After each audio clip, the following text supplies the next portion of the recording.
നമസ്കാരം. ഇന്ന് നമ്മുടെ ടോപ്പിക്ക് ആങ്കിലൈസിങ് സ്പോണ്ടിലൈറ്റിസ്.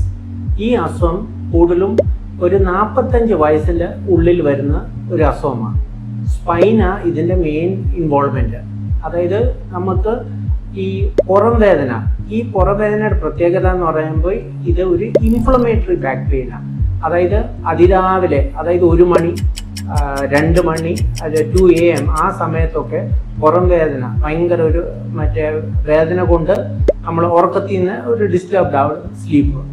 പിന്നെ കൂടാതെ നമ്മുടെ ബട്ടക്സിൽ മാറി മാറി ഓൾട്ടർനേറ്റ് ആയിട്ട് വേദന വരാം. ഇത് നമ്മുടെ നട്ടലിൽ നിന്ന് വിട്ട് മാറിയ ജോയിന്റുകൾ, കൂടുതലും നമ്മുടെ മുട്ടും ആംഗിൾസിലൊക്കെ വരുന്ന ജോയിൻസിൽ ബാധിക്കാം. പിന്നെ ഇതിൻ്റെ ഡയഗ്നോസിസ് ബ്ലഡ് ടെസ്റ്റുകളുണ്ട്, പിന്നെ ഇമേജിങ്, അതായത് എക്സ്റേ, MRI, അതിൽ നമുക്ക് ഇതിനെ ഈസി ആയിട്ട് ഡയഗ്നോസ് ചെയ്യാം. പിന്നെ ഇമ്മ്യൂണോളജിയിൽ ഒത്തിരി അഡ്വാൻസസ് വന്നിട്ടുണ്ട്. അതിൽ ഇതിൻ്റെ ട്രീറ്റ്മെൻറ്റിലും വളരെ വ്യത്യാസമുണ്ട്.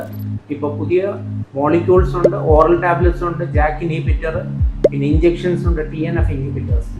ഈ മരുന്നുകളൊക്കെ കഴിച്ചിട്ട് ഇതിനൊരു വളരെ ഫേവറബിൾ ഔട്ട്കം നമുക്ക് പ്രതീക്ഷിക്കാം. Thank you.